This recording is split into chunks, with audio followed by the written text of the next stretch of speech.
الحمد لله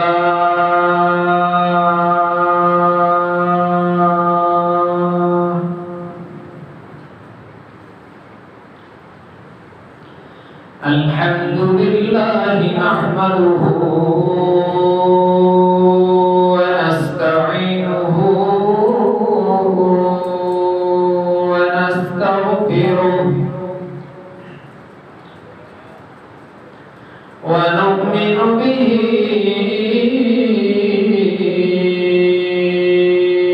ونتوكل عليه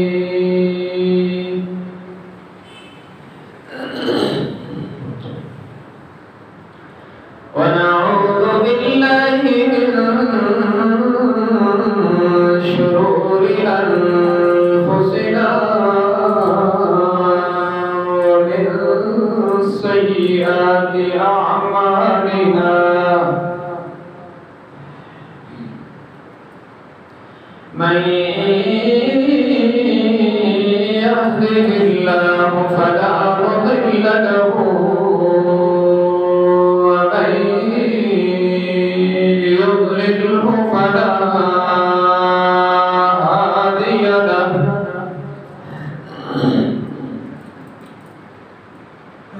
ونشهد أن لا إله إلا الله وحده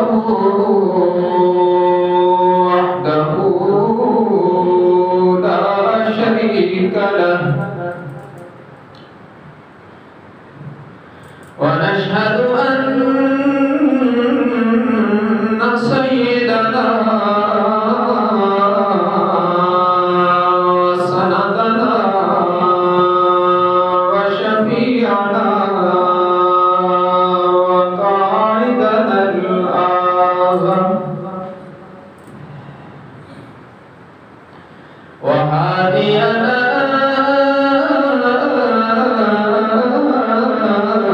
ومرشدنا ومأوانا وملجانا ومولانا محمدا عبده ورسوله أرسله بالحق بشيرا ونذيرا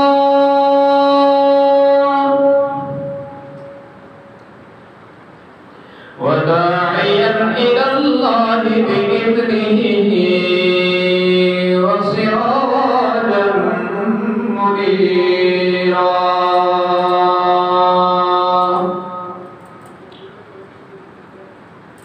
وصلى الله تعالى عليه وعلى آله وأصحابه وبارك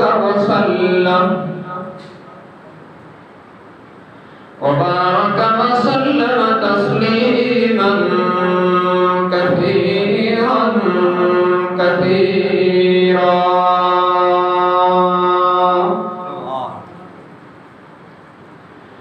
أما بعد فأعوذ بالله من الشيطان الرجيم بسم الله الرحمن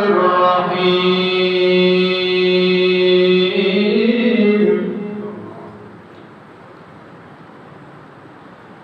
فلما بلغ معه السعي قال يا بني إني أرى في المنام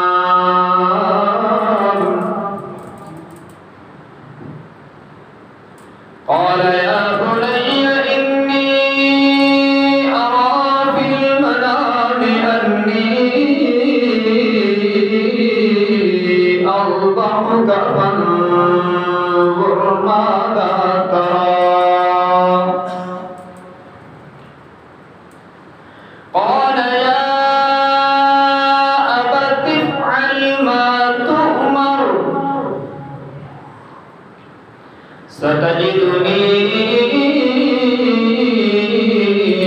إن شاء الله من الصابرين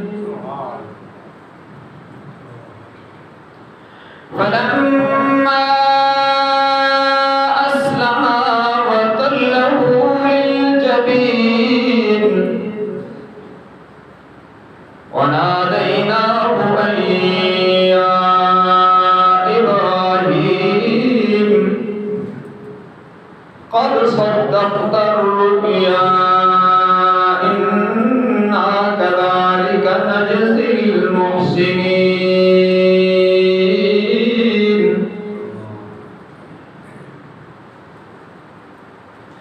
إن هذا لهو البلاء المبين وفديناه بذبح عظيم وتركنا عليه في الآخرين سلام على إبراهيم وقال الله تبارك وتعالى في كلام المقدس على مقام آخر قل إن صلاتي ونسكي ومحياي ومماتي لله رب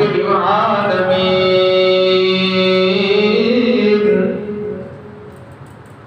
لا شريك له وبذلك أمرت وأنا أول المسلمين وقال الله تبارك وتعالى في كلام المقدس على مقام آخر لئن ينال الله لحومها ولا دماؤها ولكن يناله التقوى منكم كذلك سخرها لكم لتكبروا الله على ما هداكم وبشر المحسنين وقال النبي صلى الله تبارك وتعالى عليه وسلم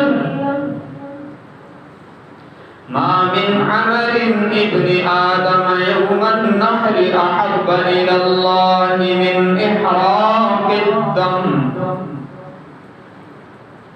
وقال أصحاب رسول الله صلى الله عليه وسلم يا رسول الله ما هذه الأضاحي قال سنة أبيكم إبراهيم قالوا ما لنا فيها يا رسول الله قال بكل شعرة حسنة قالوا وما الصوف يا رسول الله قال بكل صوف شعرة والصوف لكل شعرة حسنة أو كما قال النبي صلى الله تبارك وتعالى عليه وسلم صدق الله وصدق رسوله النبي الأمي الهاشمي الأمين الكريم ونحن على ذلك لمن الشاهدين والشاكرين والحمد لله رب العالمين إن الله وملائكته يصلون على النبي يا أيها الذين آمنوا صلوا عليه وسلموا تسليما اللهم صل على محمد وعلى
گزشتہ جمعۃ المبارک کے خطبہ سے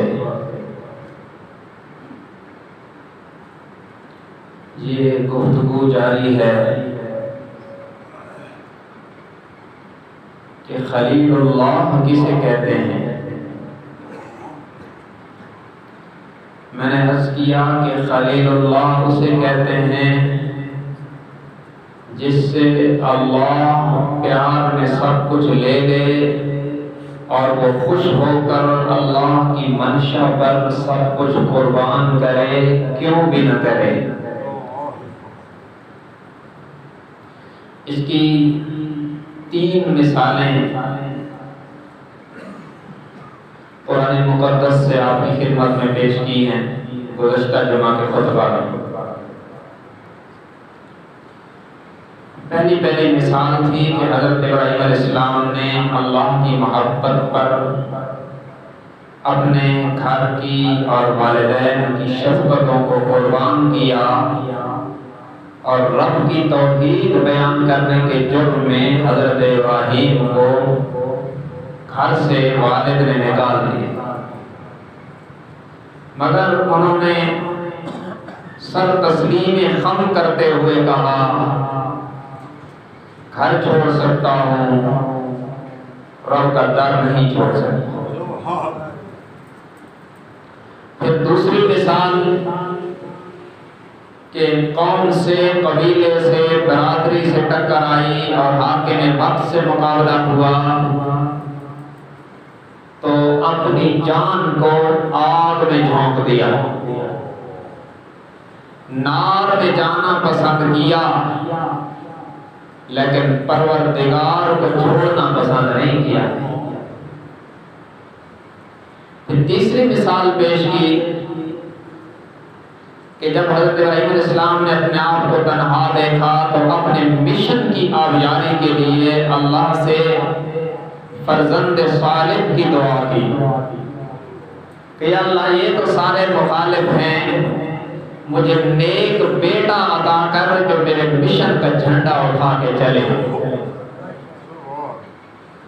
اللہ نے وہ بیٹا عطا فرمایا، اولاً ایک عطا فرمایا، پھر دوسرا بھی عطا فرمایا، لیکن جوانی میں نہیں، بڑھاپے میں، جو کم از کم عمر کی تعداد مفسرین نے لکھی ہے وہ بھی 87 برس ہے، بعض نے 98 اور بعض میں اس سے بھی زیادہ لکھا ہے۔ بڑھاپے میں نرینہ اولاد سے نوازا، اور اولاً حضرت اسماعیل علیہ السلام اکلوتے تھے، حضرت اسحاق بھی اللہ نے حضرت ابراہیم کو عطا فرمایا لیکن وہ بعد اکلوتا بیٹا، اور وہ بھی 16 سال مانگنے کے بعد بڑھاپے میں اللہ نے عطا فرمایا، اور پھر فرمایا کہ اب اس بیٹے کو اور اس کی ماں کو ایسے ویران جنگل میں چھوڑ کے آ جاؤ جہاں آبادی کا نام و نشان نہیں ملتا۔ اللہ کے خلیل نے یہ نہیں کہا کہ یا اللہ یہ کیوں نہیں، بس سر تسلیم خم ہے جو حکم پروردگار کا ہے۔ اپنے بیٹے کو دودھ پیتے اسماعیل کو اور سیدہ ہاجرہ کو لیا، اور وادی غیر ذی زرع، اس کو قرآن کہتا ہے، اللہ بتلا رہا ہے کہ ایک ایسی وادی میں چھوڑ دیا جو بالکل ویران ہے، مگر مشیت مسکرا رہی تھی کہ ہاجرہ اور اسماعیل کے قدموں سے یہ وادی ایسی آباد ہوگی کہ قیامت کی صبح تک اس پر کبھی ویرانی نہیں آئے گی، اور جس دن وہ ویران ہوگا اس دن دنیا ویران ہو جائے گی۔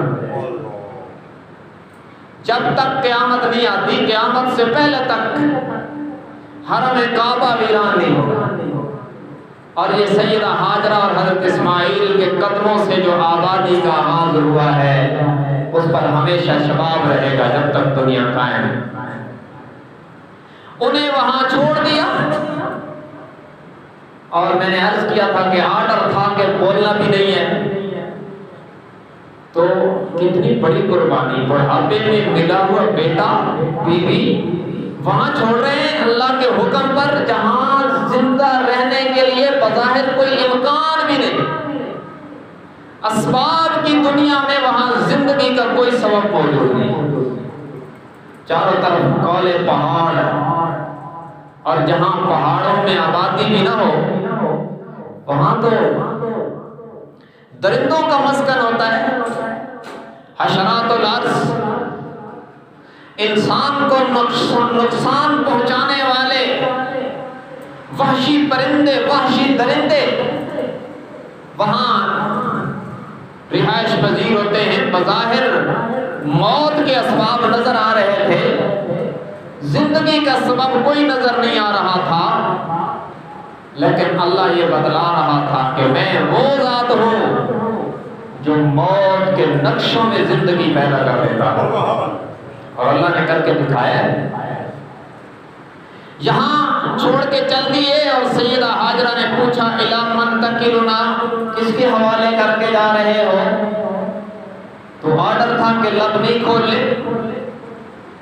جب انہوں نے کہا کہ اللہ کا حکم ہے تو اب آرڈر ملا کہ ہاں کہہ دو۔ اس پر انہوں نے کہا نعم، تو سیدہ ہاجرہ نے اطمینان کا اظہار کیا کہ پھر جس کے حکم پر ہمیں یہاں چھوڑ کے جا رہے ہو وہ رب ہمیں ضائع نہیں ہونے دے۔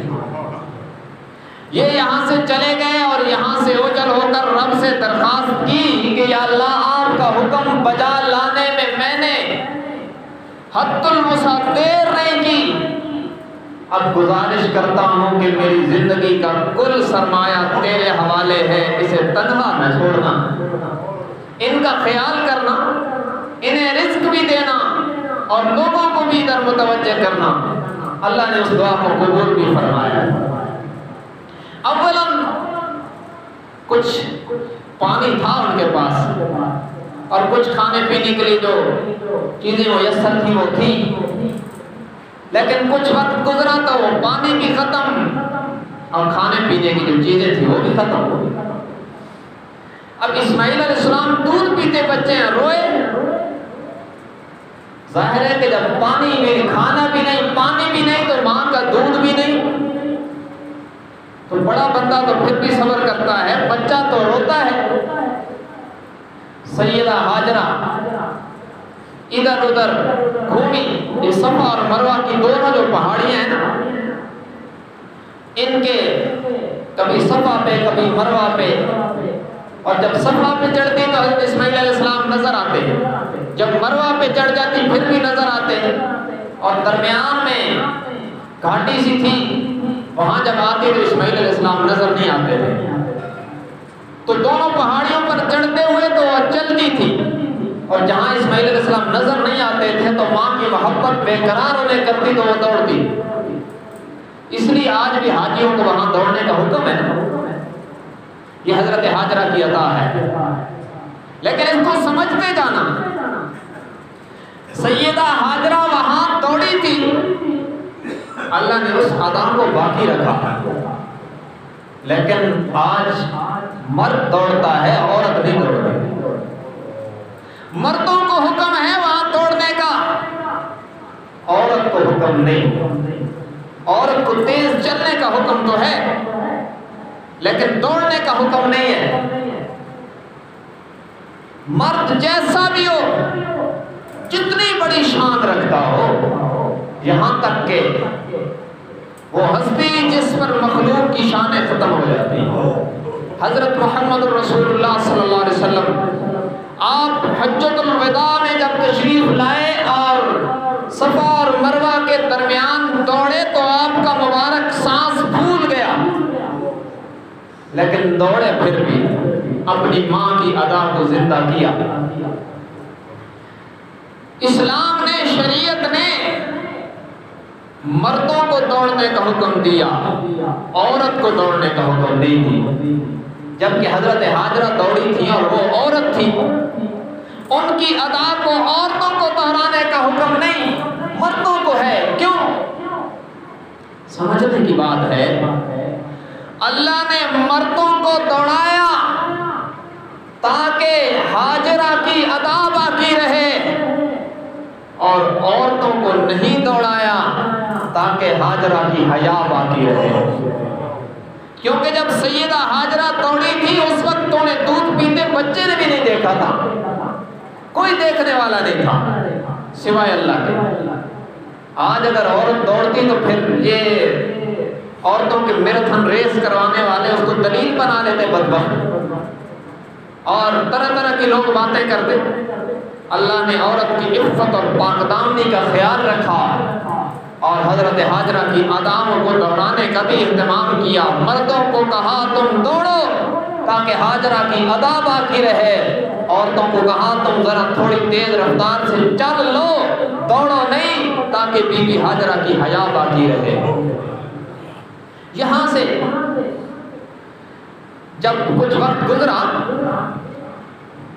جب سیدہ ہاجرہ دوڑی تھی، یہ 7 چکر لگائے تو اللہ نے حضرت اسماعیل علیہ السلام کے پاؤں سے جہاں وہ ایڑیاں رگڑ رہے تھے، چھوٹے سے بچے تھے، وہاں جبرائیل علیہ السلام کو کہا کہ جا کے پر مارو، اور وہاں سے زمزم کا چشمہ جاری ہو گیا۔ اور ادھر سے یمن کا قبیلہ بنو جرہم آ کے یہاں آباد ہوا۔ اس طرح یہاں پر آبادی بھی ہو گئی اور پانی کا انتظام بھی ہو گیا، سارے انتظامات اللہ نے کر دی۔ لیکن جب اسماعیل علیہ السلام چلنے پھرنے لگے، تھوڑے سے بڑے ہو گئے، تو اب اللہ نے حضرت ابراہیم علیہ السلام پر چوتھا اور سب سے بڑا امتحان لایا۔ انسان اپنی تکلیف گوارا کر لیتا ہے، لیکن بچوں کو تکلیف میں دیکھنا بھی بڑا مشکل ہے۔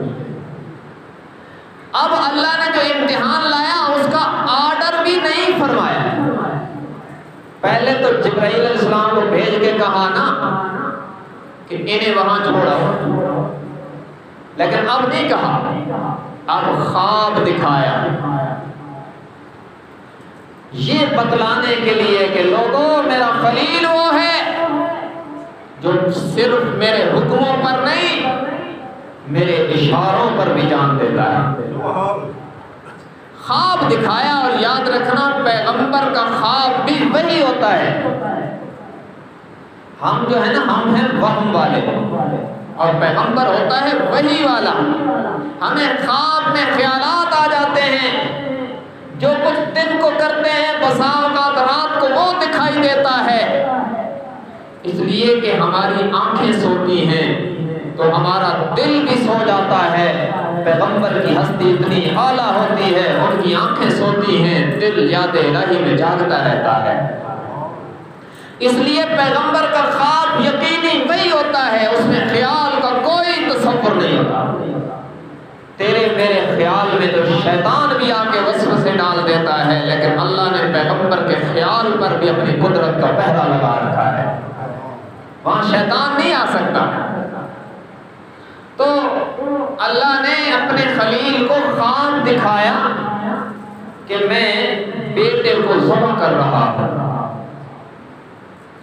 تو وہاں سے جلدی ہے تعمیل حکم کے لیے۔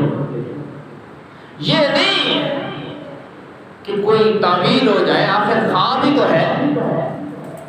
لوگوں نے بہت کچھ کہا کہ جی وہ اونٹ ذبح کیا اور فلاں کیا، لیکن قرآن میں جو لفظ ہے وہ بڑا صاف ہے، انی ارا فی المنام انی اذبح۔ حضرت ابراہیم علیہ السلام نے فرمایا کہ میں نے خواب میں دیکھا کہ اسماعیل میں تجھے ذبح کر رہا ہوں، کسی اونٹ وغیرہ کے ذبح کرنے کی بات یہاں نہیں، تو اس لیے میں وہی بتا رہا ہوں۔ اور ایسے بھی اللہ کے پیغمبر کے شان سے بالکل بعید ہے کہ وہ اللہ کی طرف سے دکھائے جانے والے خواب کی بھی کوئی تعبیر کرے اور اس کو ظاہر کے خلاف لے جائے۔ اس لیے یہ جو کہا جاتا ہے اتنے اونٹ ذبح کیا اور اتنے اونٹ ذبح کیا، اور یہ بس باتیں ہیں۔ خواب دیکھا اور خواب کو آرڈر سمجھا، اور وہاں سے چلے۔ اب آرڈر تھا کہ اب بیٹے کو ملو بھی صحیح، لیکن بس ملنا ہے اور اسے میری رضا کے لیے ذبح کر دینا ہے۔ کتنا بڑا امتحان ہے، کبھی سوچ سکتے ہیں؟ لیکن وہ خلیل ہے، اس کی فطرت ہی یہی ہے کہ سر تسلیم خم ہے جو حکم پروردگار میں آیا۔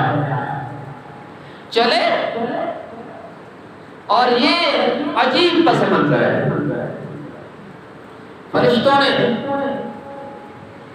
آپس میں تبصرہ کیا کہ اسماعیل اللہ کے خلیل کو بڑی مدتوں کے بعد ملا ہے، تو خلیل کو اسماعیل سے بہت پیار ہوگا. رب نے کہا فرشتوں تم بھی دیکھو یہ منظر، میرا خلیل اسماعیل سے اتنا پیار نہیں کرتا جتنا مجھ سے کرتا ہے، تم بھی ذرا دیکھو. یہاں سے ابراہیم علیہ السلام چلے اور آئے ہیں. اب دیکھا کہ بیٹا چلنے پھرنے لگا ہے، خوب دوڑتا ہے، اور بچہ جب پیدا ہوتا ہے جو بڑھتا جاتا ہے تو محبت بھی بڑھتی جاتی ہے. فطری بات ہے، جب چلنے پھرنے لگے تو محبت اور زیادہ بڑھ جاتی ہے. ظاہر ہے جب بچہ چلتا پھرتا ہے، باتیں بھی کرتا ہے تو اور دل میں اترتا ہے. اور بچہ بھی وہ جو سالہ سال مانگنے کے بعد ملا، اور بچہ بھی وہ جس کے چہرے پر نبوت کا نوری جمال بھی ہے، تو محبت کتنی زیادہ ہوگی. حضرت ابراہیم کو اسماعیل سے میرے پاس لفظ کوئی نہیں ہے کہ میں اس کو سمجھا سکوں.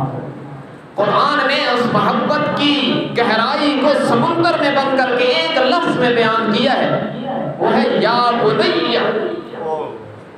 یہ جو پیار میں پنجابی میں ہم بیٹے کو کہتے ہیں نا اے میری پتری، یہ عربی میں محبت میں ڈوب کر اسی کو کہتے ہیں یا بنی، اور اس کا پھر معنی کر دیتے ہیں اے میرے پیارے بیٹے.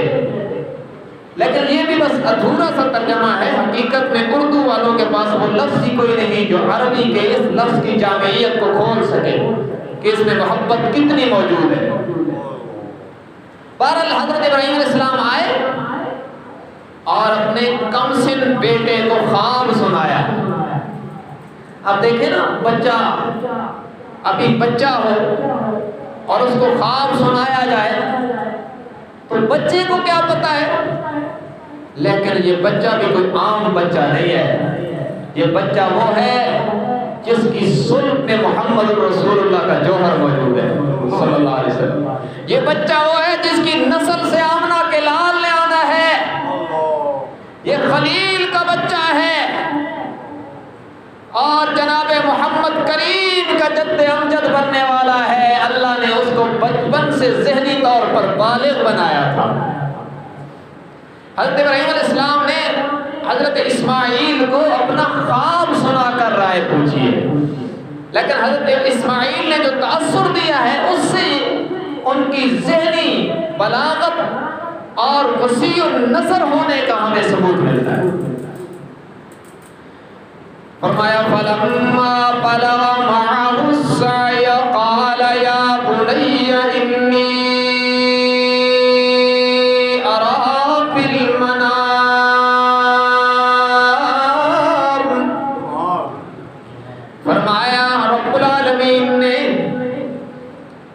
جب اسماعیل علیہ السلام عمر کے اس حصے کو پہنچے کہ جناب ابراہیم کی انگلی پکڑ کے دوڑنے لگے، وہ بیٹا جو سالہ سال کی مناجات کے بعد مدتوں کی آنسوں کے بعد ملا اور اب ملتے ہی جدا ہو گیا اور اب ملنے کا آرڈر ملا ہے تو انگلی پکڑ کے چلتا ہے، باپ کے دل میں اترتا ہے. لیکن فرمایا جب انگلی پکڑ کے جناب خلیل کے ساتھ اسماعیل چلنے لگا تو ہمارا آرڈر آ گیا خواب کی صورت میں. اللہ کے خلیل نے جناب اسماعیل کو اپنا خواب سنایا. فرمایا یا بنی انی اری فی المنام، میرے پیارے بیٹے، میرے لخت جگر، میں نے خواب دیکھا ہے. انی اری فی المنام انی اذبحک، میں نے خواب میں دیکھا ہے کہ تجھے ذبح کر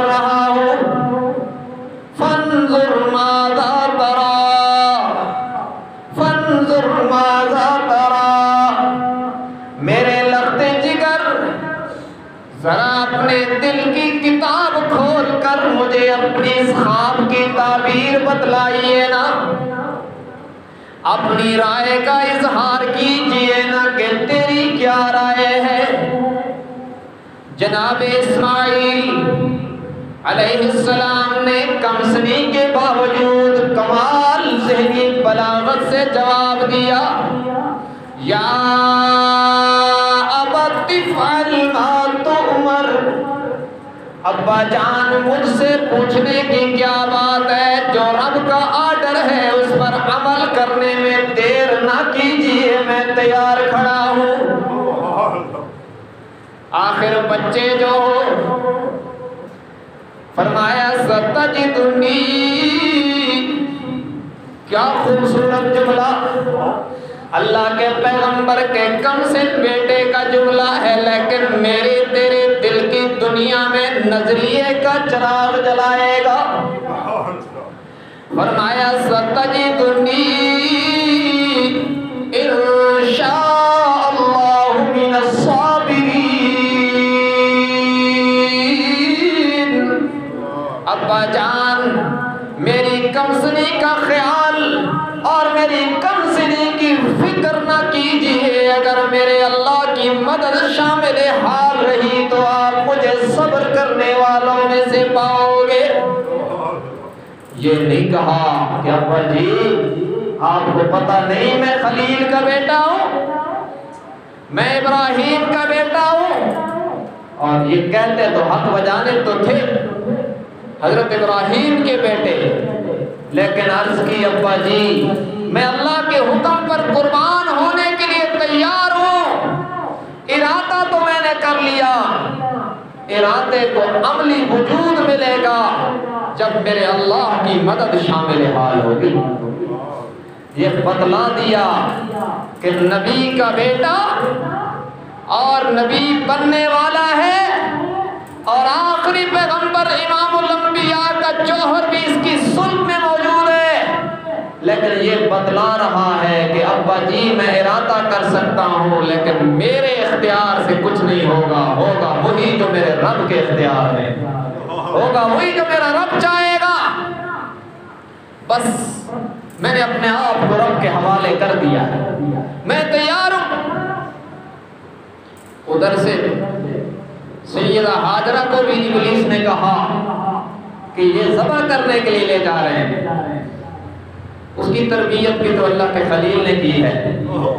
فرمایا دفع ہو جا، اگر میرے ابراہیم کو رب کا آرڈر ہے تو کوئی بات نہیں، ایک اسماعیل نہیں کئی بھی قربان ہو سکتے ہیں، رب کو تو نہیں چھوڑا جا سکتا۔ یہاں سے لیا مینا میں لائے ہیں، یہ باپ اور بیٹا، دو عظیم باپ اور بیٹا جن پر آج بھی قرآن میں یوں لگتا ہے کہ ان کی داستان کو بیان کرتے ہوئے رب مسکرا رہا ہے۔ باپ کے ہاتھ میں چھری ہے اور نبی ہے، اور ایک نبی میں 40 جنگی جوانوں کی طاقت ہوتی ہے، کمزور بنتا بھی نہیں کہ وہ چھری نہ چلا سکے، اور جس پہ چلنی ہے وہ گردن پھول کی پتیوں سے بھی زیادہ نرم و نازک ہے۔ یہاں لائے ہیں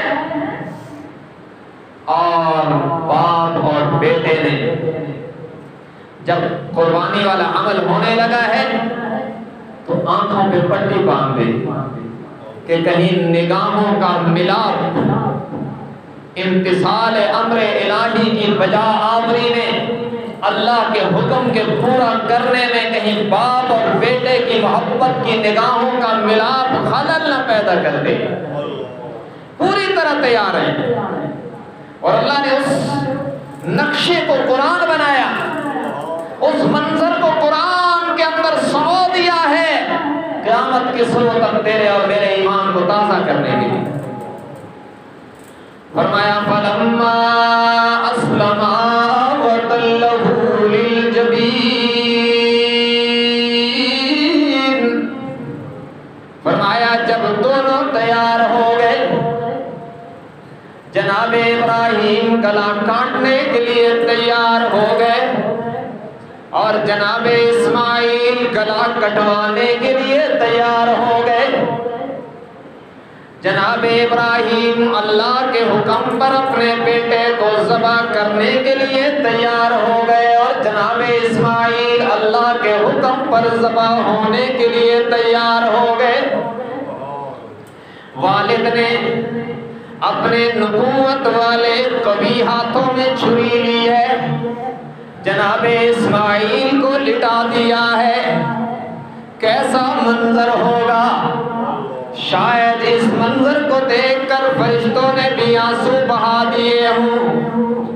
آج ایک ایسا موقع ہے جسے سالہ سال مناجات کے بعد مدتوں مانگ مانگ کے رب سے لیا، اور پیدا ہوتے ہی جدا کروایا، اور آج اسی رب کے نام پر وہ بیٹا ذبح ہونے لگا ہے۔ فلما اسلما، قرآن کہتا ہے دونوں نے میرے حکم پہ سر تسلیم خم کر دیا۔ وَتَلَّهُ لِلْجَبِينِ، جناب اسماعیل کو لٹا دیا گیا۔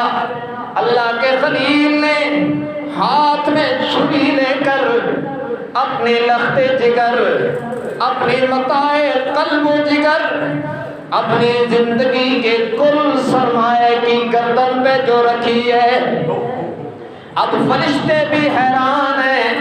اللہ نے سارے پردے ہٹا کر سارے فرشتوں کو دکھا کے فرمایا میرے فرشتوں دیکھو نا، میں جب انسان کو بنا رہا تھا تم نے کہا تھا نہ بناؤ فساد کرے گا، دیکھو نا یہ کیا کر رہا ہے۔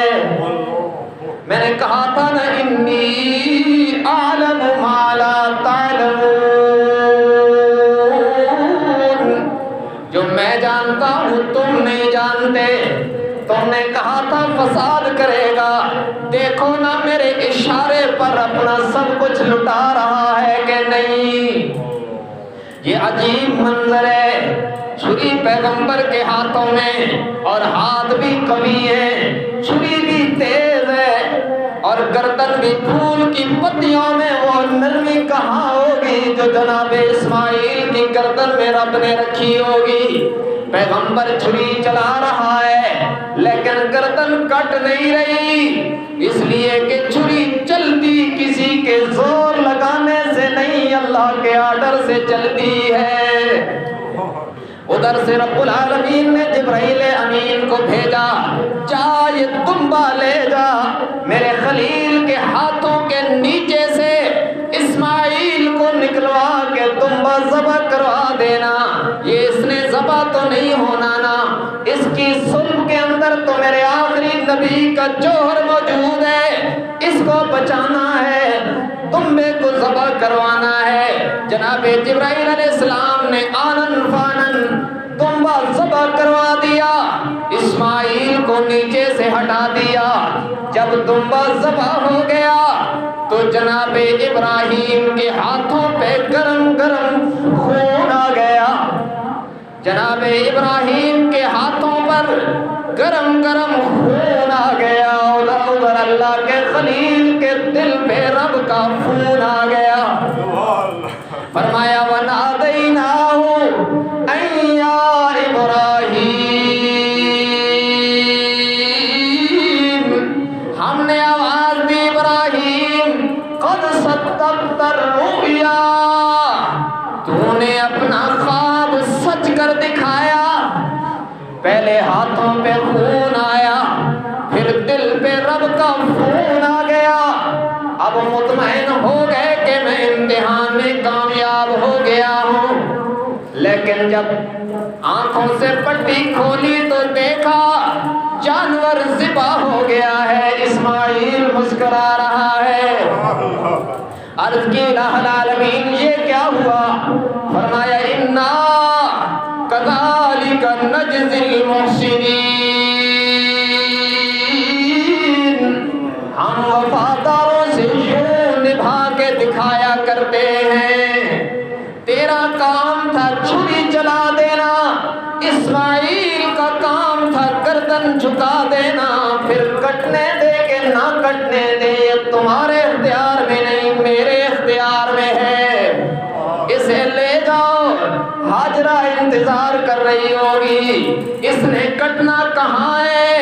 اس کی صلب میں تو آمنہ کے لال کا جوہر موجود ہے، اس کی نسل سے تو وہ عظیم پیغمبر آئے گا جو کائنات میں قدم رکھے گا، تمہیں ساری کائنات پہ رحمتوں کی بارشیں برسا ڈالوں گا۔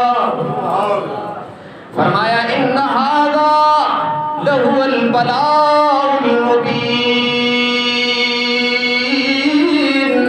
فرمایا یہ میرے خلیل پر بہت بڑا امتحان تھا، بہت بڑی آزمائش تھی، لیکن میرا خلیل بدرجہ عطم کامیاب ہو گیا۔ وَفَدَيْنَاهُ بِذِبْحٍ عَظِيمٍ، ہم نے عظیم جانور کو جناب اسماعیل کا فدیہ بنا دیا، اور جناب ابراہیم و اسماعیل کو انعام کیا دیا؟ فرمایا وَتَرَكْنَا عَلَيْهِ فِي الْآخِرِينَ، سلام سلام سلام علی ابراہیم، ہم نے ابراہیم کے تذکرے کو بعد والوں کے لیے مشعل راہ بنا دیا ہے، جو بھی مسلمان ملت ابراہیم میں آئے گا اس وقت تک اس کی نماز بھی کامل نہیں ہوگی جب آمنہ کے لال کے ساتھ ساتھ جناب ابراہیم پہ درود نہیں پڑے گا۔ اللہ نے یہ انتظام کر دیا۔ اچھا اب جو حضرت اسماعیل علیہ السلام کی گردن پہ چھری رکھی نا حضرت ابراہیم نے، میں آپ کو تکبیرات تشریق کا پس منظر بھی بتا دوں۔ یہ جو کلمات ہم کہتے ہیں اللہ اکبر اللہ اکبر، لا الہ الا اللہ واللہ اکبر، اللہ اکبر وللہ الحمد، ان کو سب سے پہلے کس نے کہا ہے؟ جب حضرت ابراہیم علیہ السلام نے چھری رکھی اور اللہ نے جبرائیل کو کہا کہ جاؤ تم لے جاؤ جلدی سے، اور جبرائیل کی رفتار کا پتہ ہے آپ کو کہ کیا ہے؟ وہ کہتے ہیں کہ جب حضرت یوسف کے بھائیوں نے انہیں کنویں میں پھینکا نا، جب یوسف کی رسی کٹی اور وہ کنویں میں جانے لگے تو میں 7ویں آسمان پہ تھا، اللہ نے مجھے کہا میرا یوسف نیچے نہ پہنچنے پائے، پہلے تیرا پر نیچے ہونا چاہیے۔ کہتے ہیں کہ یوسف علیہ السلام کو کنویں تک پہنچنے سے پہلے میں نے نیچے اپنا پر رکھ دیا، ویسی رفتار والا ہے۔ تو وہ جب خوب رفتار سے آئے نا تو جبرائیل علیہ السلام نے آتے ہوئے کہا اللہ اکبر اللہ اکبر، یہ تعجب کا جملہ ہے، جیسے آپ کوئی عجیب بات دیکھتے ہیں کہتے ہیں اللہ اکبر، اور انہوں نے تعجب سے کہا اللہ اکبر، کیا ہو رہا ہے؟ اللہ کے حکم پر باپ کے ہاتھوں سے بیٹا ذبح ہو رہا ہے، اللہ اکبر اللہ اکبر۔ اب حضرت ابراہیم کی آنکھوں پر تو پٹی تھی، انہوں نے دیکھا تو نہیں، سنا اللہ اکبر سنا، تو یہ سن کر حضرت ابراہیم علیہ السلام نے کہا لا الہ الا اللہ واللہ اکبر، میرا کمال نہیں میرے رب کا کمال ہے، وہی سب سے بڑا ہے۔ اتنے میں دمبا ذبح ہو گیا اور حضرت اسماعیل علیہ السلام بچ گئے، تو انہوں نے کہا اللہ اکبر وللہ الحمد، اللہ سب سے بڑا ہے اور اللہ کی تعریف ہے، میں نے گردن جھکائی میرا کمال نہیں تھا، یہ رب کا کمال تھا، اللہ اکبر وللہ الحمد، اور تعریفیں اسی کے لیے، یہ کرم بھی اسی کا ہے کہ اس نے مجھے بچا بھی لیا ہے۔ اب یہ کلمات ان تینوں نے کہے، جناب جبرائیل، حضرت ابراہیم خلیل اور حضرت اسماعیل، ان تینوں کے یہ کلمات اللہ کو اتنے پسند آئے ہیں کہ حضرت ابراہیم علیہ السلام کی قربانی والی یاد کو جب دہرایا جانے لگتا ہے، اس سے ایک دن پہلے ان کو شروع کروایا جاتا ہے اور ایک دن بعد تک اس ترانے کو اطراف عالم میں سنایا جاتا ہے کہ جب حضرت اسماعیل اور ابراہیم کی قربانی کی یاد تازہ ہو تو ساتھ تکبیر کی صداؤں کی یاد کے ترانے بھی گونجتے ہیں۔ اس لیے مسئلہ ہے 9 ذی الحج، یہ اس دفعہ منگل والے دن صبح فجر کی نماز سے یہ تکبیرات تشریق شروع ہوگی، اور بدھ کو 10 ہے، جمعرات 11، جمعہ 12 اور ہفتہ 13 کی عصر تک، یعنی منگل کی فجر سے لے کر ہفتے کی عصر کی نماز تک ہر مرد اور عورت پر، ہر فرض نماز کے بعد مرد پر بلند آواز سے اور عورت پر آہستہ آواز سے ایک بار یہ تکبیرات کہنا واجب ہے۔ اللہ اکبر، اللہ اکبر، لا الہ الا اللہ، واللہ اکبر، اللہ اکبر، وللہ الحمد، ایک بار کہنا واجب ہے۔ مرد پر بلند آواز سے کہنا ضروری ہے اور عورت پر آہستہ آواز سے کہنا لازم ہے۔ اس کا اہتمام کرنا چاہیے، گھروں میں بھی بتلانا چاہیے، اور مردوں کو چاہیے کہ وہ بالخصوص ان ایام میں جماعت کا اہتمام کریں، کیونکہ اکیلا آدمی بھول جاتا ہے، جماعت میں کسی نہ کسی کو یاد آ ہی جاتا ہے۔ اور یہ بھی یاد رکھیں کہ جماعت میں بعض لوگ سلام پھیرتے ہیں نا، اور تکبیریں اگر کسی کو یاد نہ آئے تو وہ کہتے ہیں تکبیریں، یہ نہیں کہنا، جس کو یاد آئے وہ شروع کر دے تاکہ اس کو سن کر دوسرے بھی پڑھ لیں۔ اگر اس نے کہا تکبیریں تو پھر اس کا تو وقت چلا گیا نا۔ نماز کا سلام پھیرنے کے فوراً بعد کوئی اور کلام کیے بغیر ان کو پڑھنا واجب ہے۔ اور ائمہ حضرات جو ہیں، امام چونکہ سلام پھیرنے کے بعد مقتدیوں کی طرف منہ کر کے تسبیحات پڑھتا ہے، دعائیں کرتا ہے، جن نمازوں میں تسبیحات ہیں، تو امام کو چاہیے کہ جس حال میں سلام پھیرا ہے اسی حالت میں بیٹھ کر تکبیرات پڑھے، دوسری طرف منہ پھیر کے نہ پڑھے، یہ اسی حال میں پڑھنا واجب ہے۔ اور اگر کوئی سلام پھیرنے کے فوراً بعد بھول جائے، اتنا وقت نہ گزرا ہو کہ جتنے میں 3 بار سبحان اللہ سبحان اللہ سبحان اللہ کہا جا سکتا ہے، اور کوئی نماز کے مخالف کام بھی نہ کیا، مثلا قبلے سے چہرہ پھیر لیا، سینہ پھیر لیا قبلے سے، یا کوئی بات کر لی، تو اس وقت تک تکبیرات کہی جا سکتی ہیں۔ لیکن اگر کوئی بات کر لی یا قبلے سے سینہ پھیر لیا تو آپ واجب کا ترک ہو گیا، استغفار لازم ہے، توبہ کرنی چاہیے اس گناہ سے۔ اسی طرح اگر کوئی نماز رہ جائے اور اس کی قضا بھی پھر انہی دنوں میں، کوئی نماز رہ جائے اور اس کی قضا انہی دنوں میں کی جائے، تو اس نماز کے بعد، یعنی قضا نماز کے فرضوں کے بعد بھی تکبیرات تشریق کا کہنا واجب ہے۔ اس کا اہتمام کرنا چاہیے۔ اور اسی طرح قربانی بہت بڑے اجر کا کام ہے، لیکن 2-3 باتیں اس میں خاص یاد رکھو۔ قربانی حضرت ابراہیم کی یاد ہے، اور انہوں نے جب قربانی کی تو 3 چیزیں تھیں، عقیدہ بھی بے عیب تھا، نیت بھی بے عیب تھی، اور جس اسماعیل کو قربان کیا جا رہا تھا وہ اسماعیل بھی بے عیب تھے، اور جو ان کے فدیے میں دمبا آیا وہ دمبا بھی بے عیب تھا۔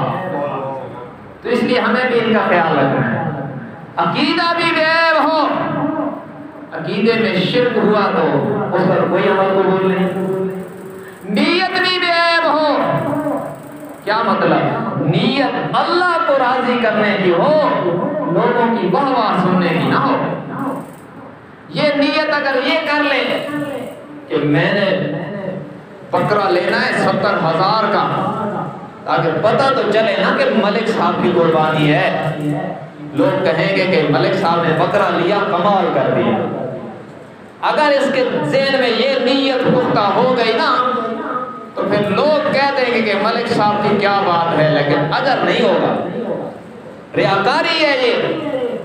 اسی طرح نیت یہ نہ ہو، بعض لوگ کہہ دیتے ہیں نا ان کی قربانی کر رہے ہیں، کیوں کہ قربانی والے دن گوشت کے لیے لوگوں کا منہ نہ دیکھنا پڑے۔ بھائی قربانی کر، گوشت اللہ نے تیری مہمان نوازی کے لیے رکھا ہے، لیکن نیت اللہ کی رضا کی کر، یہ نہ کر کہ قربانی والے دن پھر لوگوں کا منہ دیکھنا پڑتا ہے کہ کوئی قربانی کرے گا تو گوشت دے گا تو وہ پکائیں گے۔ اگر نیت یہ ہو گئی نا کہ اپنا گوشت بنانے کے لیے ہم قربانی کر رہے ہیں تو پھر گوشت تو ملے گا، ثواب نہیں ملے گا، یہ حدیث میں ہے۔ اس لیے آپ نیت یہ کریں کہ ہم قربانی کر رہے ہیں اس لیے تاکہ اللہ راضی ہو۔ جب جانور ذبح ہو جائے 3 حصے کرنا مستحب ہے، ایک اپنے لیے رکھ لیں، ایک رشتہ داروں کو دے دیں، ایک غریبوں کو دے دیں، یہ مستحب ہے، بہتر ہے۔ لیکن اگر آپ سارا ہی پکا کے خود کھا جائیں تب بھی آپ کو ثواب ملے گا، گناہ نہیں ملے گا۔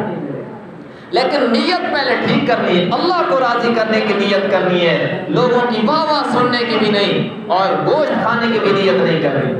اور اسی بدنیتی کی نتیجے میں جب لوگ گوشت کو مد نظر رکھ کے قربانی کرتے ہیں نا، پھر گائے کو دیکھ کے کہتے ہیں یہ 5 حصوں والی ہے، یہ 3 حصوں والی ہے، یہ اس کے پیچھے اصل میں وہی چیز کار فرما ہوتی ہے کہ اس میں گوشت تھوڑا نکلے۔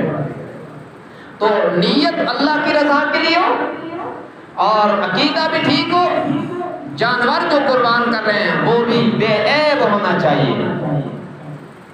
ہاں کچھ چھوٹے موٹے عیب، اول کوشش یہ کریں کہ جانور بے عیب ہو، لیکن اگر کوئی تھوڑا بہت عیب ہو تو اس کی بھی تفصیلات ہیں۔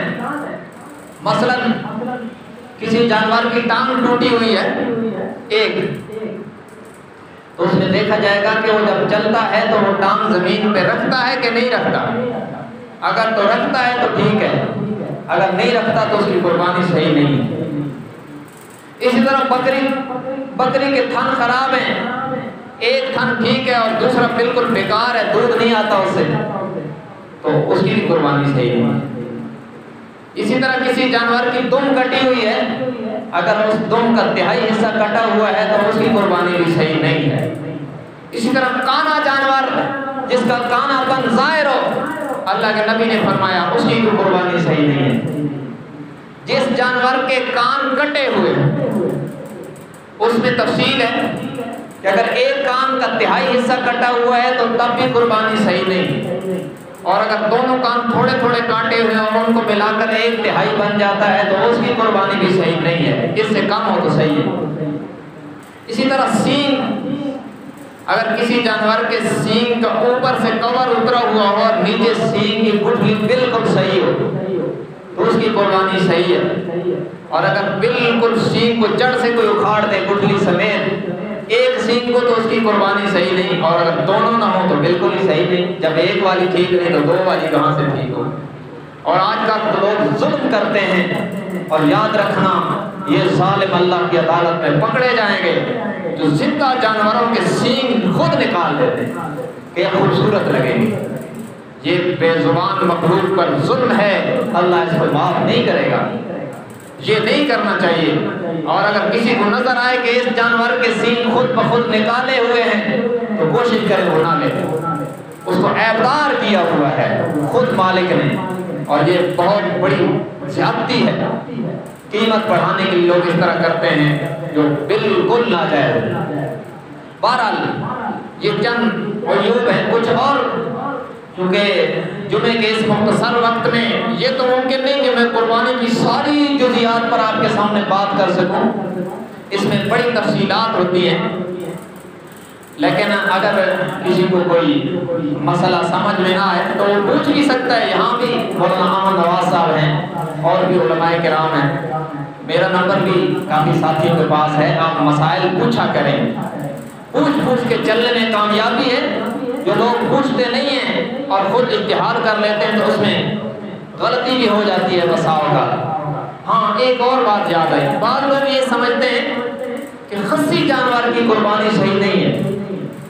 بعض لوگوں کا یہ خیال ہے کہ خصی جانور کیونکہ جنسی طور پر جنسی منفعت سے بالکل خالی ہو جاتا ہے، ظاہر ہے خصی بکرا ہو وہ بکری کو گابن نہیں کر سکتا، تو لوگ یہ سمجھتے ہیں کہ کیونکہ اس کی ایک منفعت چلی گئی ہے تو اس کی قربانی صحیح نہیں۔ یاد رکھنا یہ بات غلط ہے، خصی جانور کی قربانی افضل ہے۔ جناب نبی مکرم صلی اللہ علیہ وسلم نے مدینہ منورہ کے 10 سال جو ہمیشہ قربانی کی، حضرت عائشہ فرماتی ہیں کہ آپ 2 موٹے تازے سیاہ سفید بالوں والے دمبے خریدتے تھے جو خصی ہوتے تھے، تو اس پر حضور صلی اللہ علیہ وسلم کا عمل موجود ہے۔ ہاں جو خنثی جانور ہے نا، خسرا جس کو کہتے ہیں ہیجڑا، اس جانور کی قربانی جائز نہیں ہے، اس کو قربان نہیں کیا جا سکتا ہے، لیکن جو خصی جانور ہے اس کی قربانی صرف جائز نہیں بلکہ افضل ہے، اللہ کے نبی کا عمل رہا ہے اس پر، اور آپ صلی اللہ علیہ وسلم ہر سال مدینہ منورہ کے 10 سالوں میں ہر سال 2 دمبے ذبح فرماتے تھے اور فرماتے تھے یا اللہ ایک کو میری طرف سے قبول فرما اور ایک کو میری امت کی طرف سے قبول فرما۔ اللہ کے نبی کی امت پر شفقت بھی دیکھیں اور یہ بھی دیکھیں کہ حضور کے گھر میں اکثر فاقے رہا کرتے ہیں، لیکن اس کے باوجود ایک قربانی نہیں، آپ 2 قربانیاں فرماتے تھے۔ اور حجۃ الوداع میں جو آخری اور پہلا حج تھا فرض ہونے کے بعد حضور کا، اس آخری حج میں میرے آقا نے 100 اونٹوں کی قربانی دی ہے۔ یہ کہنا آسان ہے، کرنا بڑا مشکل ہے۔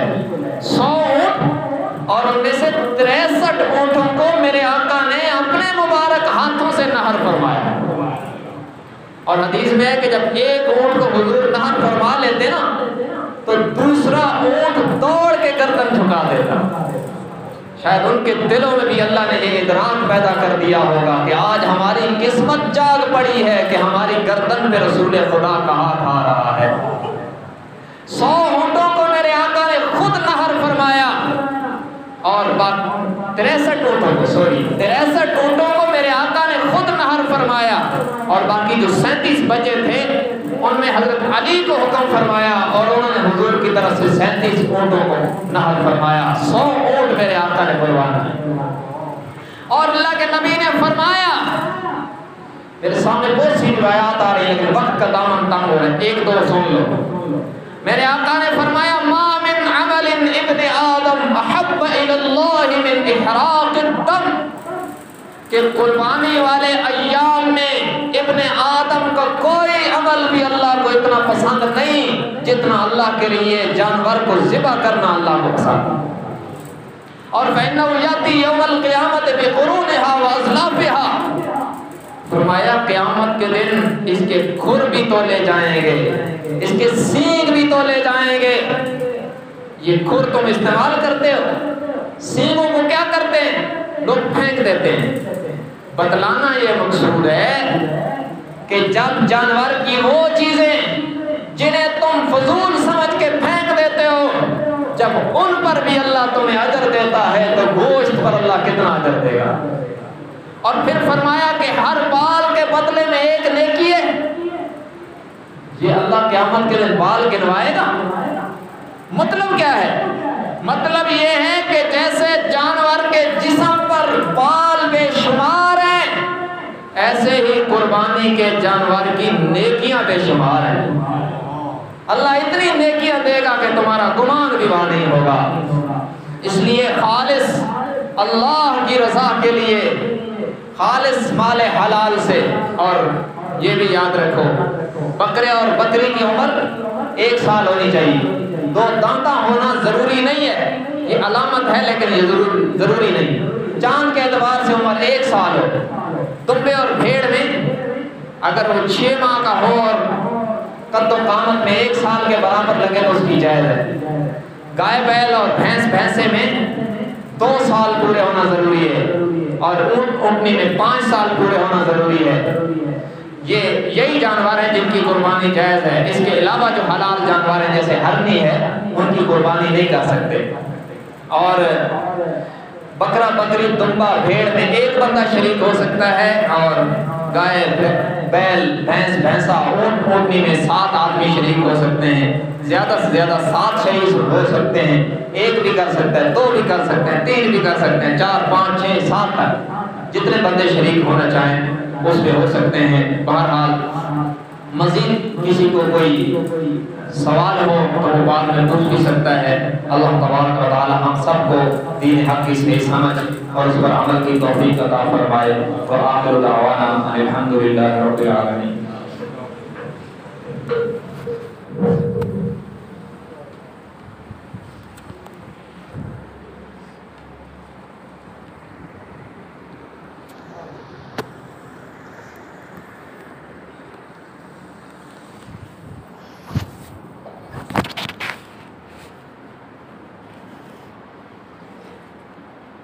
Thank you.